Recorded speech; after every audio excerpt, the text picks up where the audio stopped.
You are listening to the Happiest Lives podcast with Jill Lillard, episode number 48. Welcome to the Happiest Lives podcast, where you'll learn to think better, feel better, and become the woman God says you already are. Here's your host, Jill Lillard. Hello, everyone. Welcome back to the podcast. And I always say the podcast as though I am the podcast. Welcome back to the Happiest Life podcast. I like to think I'm the podcast, but I know there's a lot of great podcasts out there. But I hope that you are a regular listener here. And I am appreciative, thankful, honored to be one of your teachers. So this is our final episode in the series that we have been doing over the past couple months on how to get your relationship back on track. And so if you have not been listening, I'm going to give you a quick rundown, a review of everything that we have talked about for the past, I think it's been 9 weeks by now. So we began this series talking about creating a healing separation. When you're able to see yourselves as two individuals coming together to create this unit that is called your marriage, then you are able to separate that the other person brings their own brain to the relationship. They have their own thoughts and feelings, and they aren't always about you. And so when we can disconnect in a sense where we allow them to have their thoughts and feelings and we have ours, we are able to connect in a much more powerful and effective way. It's also really important to be able to regulate your emotions, be aware of what you're feeling, and to manage those so that your emotions are not running the show. Part of this is being able to validate your feelings, to actually be able to feel them and slow down, validate what you're feeling, and then you can figure out how you're going to move forward in a way that honors your values the best. We talked about making deposits in your love bank. And so if you're going to have a lot of withdrawals, if you're going to have conflict and differences and compromises that you're going to make, you want to make sure that you are regularly making deposits. And so you want to build up those positive sentiments and good feelings by turning toward one another, expressing fondness and admiration, and just hitting refresh on your partner's inner world. And the next week, we kind of move more into dealing with the conflict areas of gridlock, as we talked about finding the hidden dream. Behind every gridlocked issue is a hidden dream. And so you want to be able to ask questions, create a space where you can deepen understanding, recognizing the reason you keep getting stuck on this issue is because it goes back to the bones of who you are. And there is some hidden dream at play that you want to be able to discover by being relaxed, curious, open as you have a conversation, and slowing down, having to make any decisions, but really just take some time to understand one another so that you can help honor one another's dreams. You want to share your dream and you want to understand their dream that is in conflict. The next week, we spoke about listening up, how you can be a better listener. I gave you some tips there of how you could listen better, because when we listen better, we actually set the stage for others to listen to us a little bit better. And then we talked about sharing honestly. You don't have to share everything that you're thinking, every thought and feeling. I don't know what things you should share and shouldn't share, but I do want you to show up in a relationship where you can authentically be yourself. And so the outcome is not how the other person is going to respond to you, but it is going to be being the person that you want to be in the relationship, that you are having a voice, and you aren't just pretending to be someone that you think the other person wants you to be. We then follow that by learning how to make requests without demanding. When we can ask for something in such a way and we're not demanding the other person give it to us as though we're entitled to it, we are recognizing, as we talked about in the very first episode, creating a healing separation, we're recognizing that they have their own thoughts and feelings and they do things based on what they're thinking and feeling. And so we want to respect and honor our individuality and be able to have more influence by really looking at the way that we are thinking about the requests we're making. And so that we can soften those, we can feel a little bit more free, confident, abundant as we make requests in the relationship. We then follow that by establishing rituals of connection. What are the things that you have in your relationship that you can count on consistently and regularly that make you feel connected? That's super important in being able to establish a sense of shared meaning in your relationship. And today kind of piggybacks on that because ritual of connection would actually kind of fall under what we're talking about today, shared meaning, goals, desires, interest in your relationship. So today we're going to talk about investing in your shared desires. What is it that you both want in the relationship? It's really easy to get focused on the things that you want that your partner doesn't want, or things they want that you don't want. But how much do we spend our energy on our want matches, the wants, the desires, the dreams that do match up? So that is what we will talk about today. And I want to focus on some of the work of John Gottman as he talks about creating shared meaning, which includes those rituals of connections. What are your roles in the relationship? Your goals for yourself individually, but goals that you share as a couple. And then what is the symbolic meaning of certain things in your relationship? So, for instance, when we talked about back on episode 43, when we talked about looking for the hidden dream, we discussed that a home symbolizes a dream. It represents something to you and it represents something to the other person, as does sex and money and all sorts of other things in your relationship. And so you want to look at what you are making those things mean. What are the hidden values behind that? And see which one of those things match up. Sometimes problems are solvable because we just kind of have to talk about like, hey, we actually do want the same thing in this area, but how we've been going about it, it doesn't feel that way all the time. So that's what we want to be able to do as we talk about investing in your shared desires. And I love the concept from the Life Coach School of looking for a want match. This is where you list your different wants, desires, dreams, and then you're going to see which ones match up with your partners. And you're going to look at each other's list, maybe have a conversation about them to deepen understanding, and circle which things on your partner's list that you want to. And then you're going to focus on the thing that you both want. And so I'm going to show you how to apply this practically today as we discuss this topic. So a lot of times I have clients come in and I hear them complain about having nothing in common. You hear it all the time, or even talking with friends like, yeah, I don't even know what we have in common. We don't really like to do the same activities. And as I hear people, I kind of reflect like, yeah, hey, Rich and I like to relax in different ways. What energizes me doesn't necessarily energize him. How we would spend our free time is very differently. And so I have to ask, do we have anything in common? Is this a problem? And so one day when Rich and I were on a walk, I brought this up of like, hey, I have clients share this a lot. And then I got to thinking, I'm like, well, I mean, how we would spend our free time, I think is different from how the other person would share it. And so what do we have in common? And the way I was asking that question, I think my mind was thinking about activities shared together. But his mind went in a totally different direction. He was focused on our different shared values, interest in our faith, our family, relationships, contributing in life-giving ways to other people's lives. Those were all ways that we wanted the same things. Those were shared interest, goals, and values of ours. And so I know that even though we spend our time in different ways and we're energized by different things, we do support each other in our roles in the household. We share many symbols and many values, even though there's others that maybe seem to collide sometimes.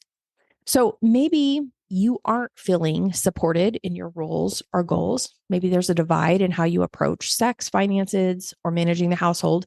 But if we dig a little deeper, is it because you don't want any of the same things? Or do you?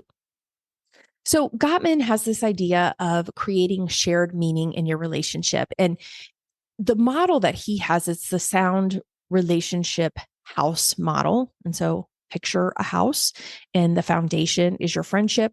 In the middle is how you deal with conflict. And then the top, the roof of the house, is your shared meaning and values. And so when you build a house, you start at the bottom and you build upward. And you can think about dating. You're starting at the bottom and building upwards. You're developing that friendship, which is the foundation.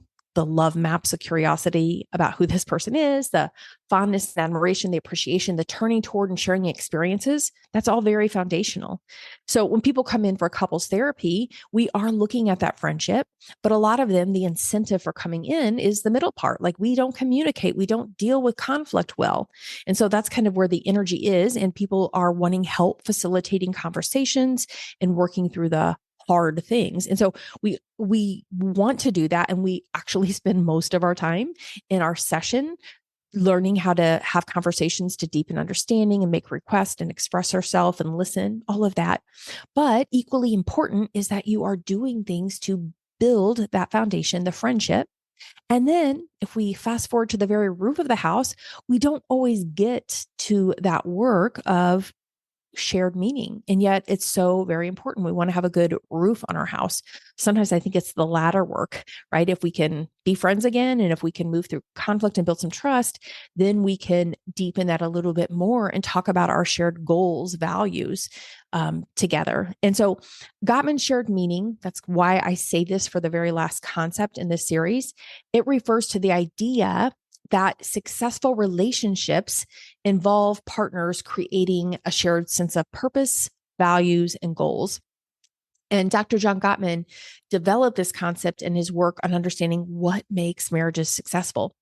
So shared meaning implies that the partners are building a shared vision for their lives. And so this includes their goals, dreams, values, both individually and together, the ones that they agree upon. And it goes beyond day-to-day activities and routines. It focuses on the deeper connection and purpose that partners find together. Gottman's research suggests that couples with a strong sense of shared meaning are better equipped to navigate challenges and conflict. And so this idea of the house, we're building from the bottom up.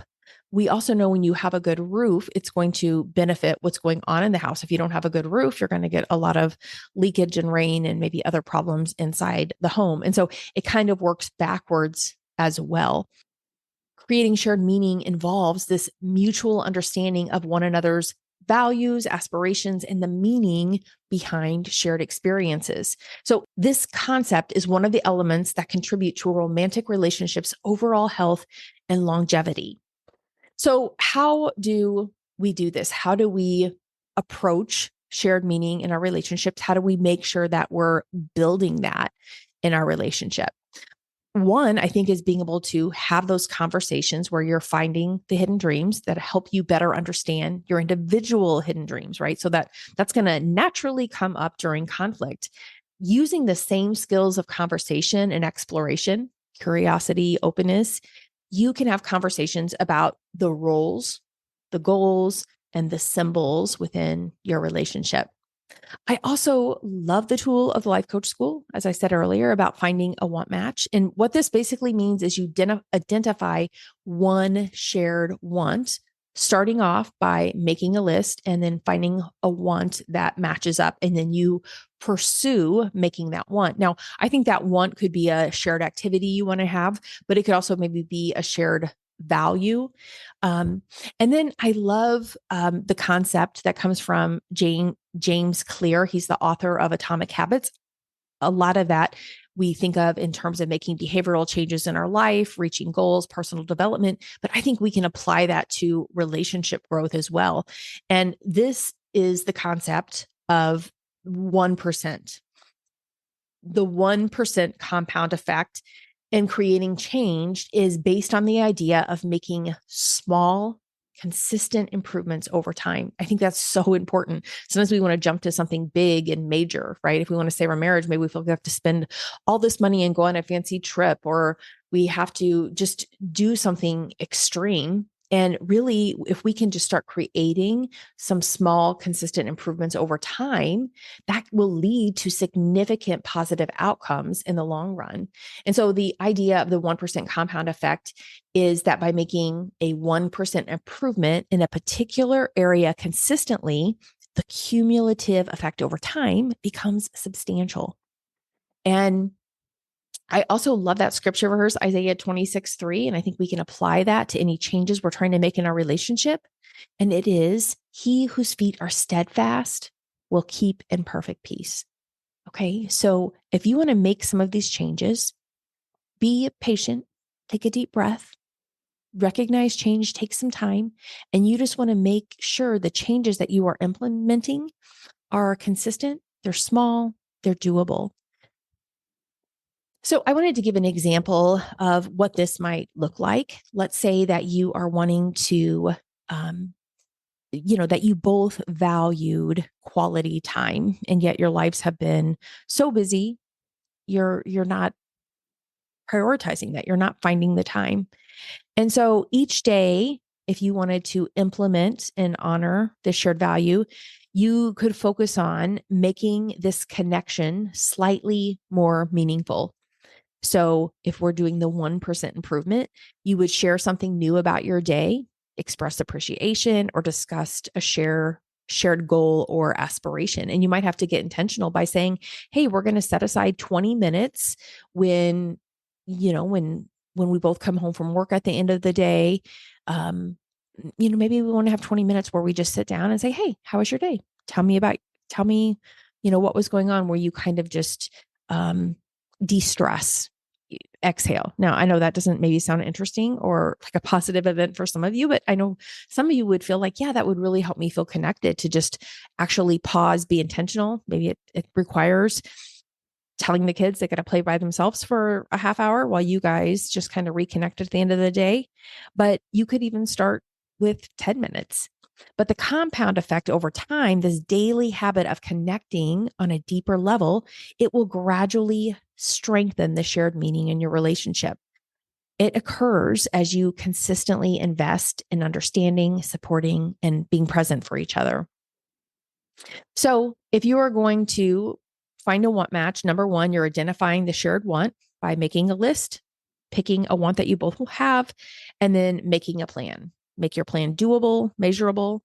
And then the next thing that you want to do is honor the plan. You can have a plan, but if you don't honor it, then you're not going to see any change. So you want to commit to honor it for a period of time. Like, hey, let's try to do this for the next 2 weeks. This is how often, when, like, make it measurable somehow, so it's concrete that you know it's happening. What does it look like to honor the plan? And then you actually want to honor it, and then just see what comes up. There may be some obstacles. So it may not happen some days. Maybe there were things you didn't anticipate. But then you want to set. So if you say we're going to try to do this for 2 weeks, then you want to set a reassessment period where you can kind of evaluate the goal, and then redecide if you want to keep it. And so schedule that time to evaluate. And if you didn't honor the plan, you want to be able to ask why. Now, don't do this in a place from judgment or hurt, where you're judging yourself or you're judging the other person. Like, don't get discouraged. It's just information. Identify what were the obstacles. So if the action was, we didn't do the thing we said we were going to do, why didn't we? What were the obstacles? And if you decide you want to keep working on this goal, which I would encourage you to give it more than 2 weeks. Maybe you need to, give yourself 3 months to actually work on it, even though you kind of put these 2-week check-in points to redecide. But when you redecide to keep the goal, learn from the information. Turn the obstacles into strategies. Okay, so if this is an obstacle we can anticipate that would get in the way of us having the date night, what do we need to do? What strategy do we need to put in place so that doesn't happen again, or we're prepared next time that it does happen, or we have some sort of backup plan? So the alternative to creating a want match, to building the shared desires, is to just complain about your relationship. You can spend your energy grumbling, saying that you guys have nothing in common. And what you're going to do is you're just going to prove the lack. You're going to find all the evidence that you guys don't have anything in common. Or you could do the things I'm telling you to do today, implement this idea of a want match, so that you are filtering, channeling, rerouting your energy in a positive way, rather than your brain going to negative thoughts of lack and shortage and criticisms with the other person. You're directing your brain to be productive and to learn and grow. So to kind of close this out, I want to give you a few more examples so I can make this as concrete as possible to you. So let's say that you guys sit down and you do a want match. And one of the things that you identify is that you want to express more gratitude, that you want to appreciate one another more. You want to feel more appreciated, and you want to take time to appreciate the other person. And so you both decide this is a want that you both have. And so you're going to practice expressing gratitude toward your partner on a regular basis. It may be that you formalize it somehow. You could keep a little journal by the nightstand on your bed where each day you write down something that you're grateful for in the other person. And then this is the same journal they're using, and they can read those written words of appreciation.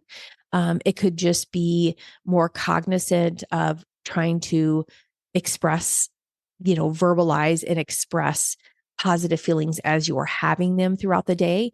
But for yourself, you want to make sure that, maybe 3 times throughout the day, you are expressing appreciation.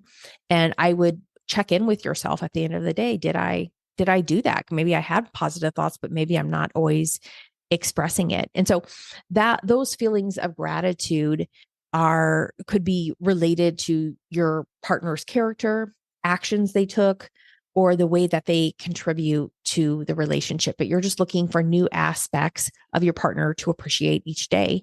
And over time, the habit of expressing gratitude fosters positive and appreciative atmosphere in the relationship. You're building up that atmosphere of fondness and admiration, and both partners can feel more acknowledged and valued. And this contributes to a sense of shared meaning. Let's say another example is you want to have better communication.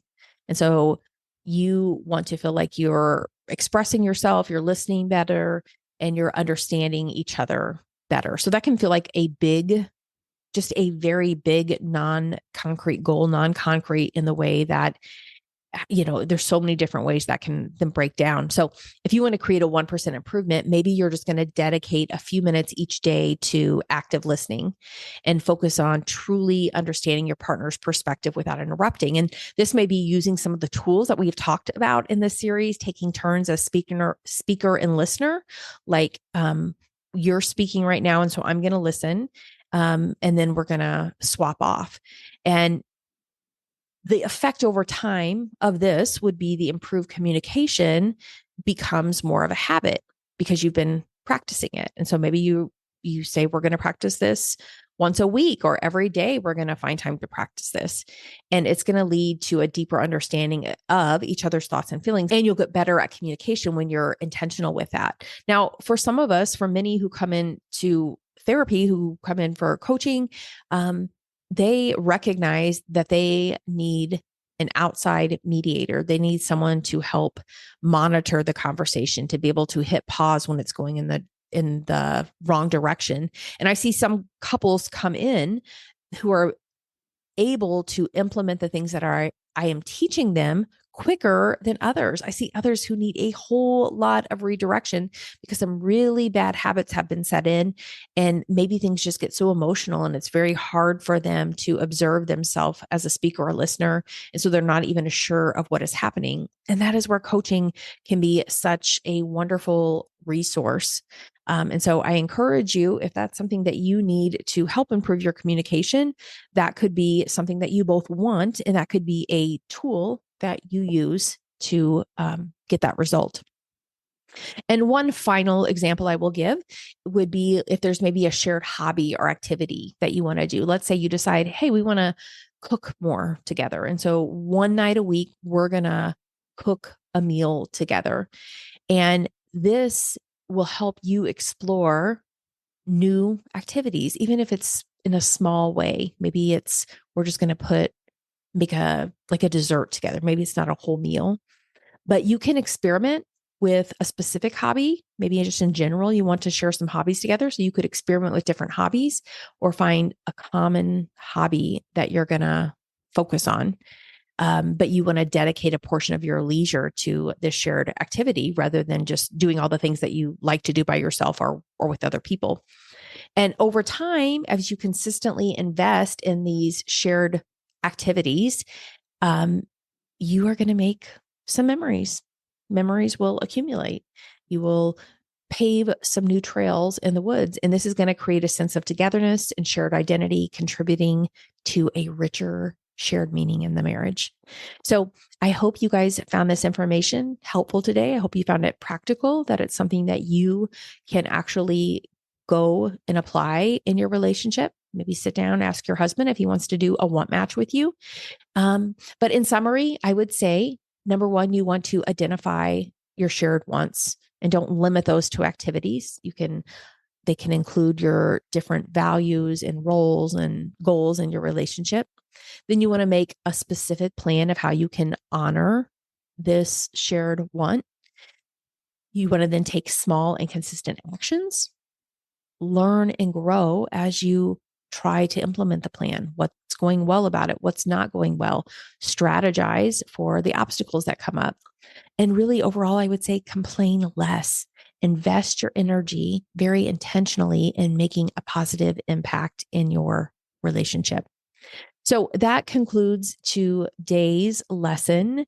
Our next series that we're going to start next week is thinking about what you're thinking about. We're going to take our brain out of the box and see what is going on in there, because this skill set is so very important. If you want to change the way that you feel, if you want to change the way that you are showing up in your relationship, you have to be able to know what it is you're thinking and consciously choose your thoughts. And that is a skill that so many of us aren't even familiar with, and we're not exactly sure how to do that. And we have never even considered that as an option or seen the value of it. So I want to thank you guys for listening today and for showing up for this series. I really appreciate it very much.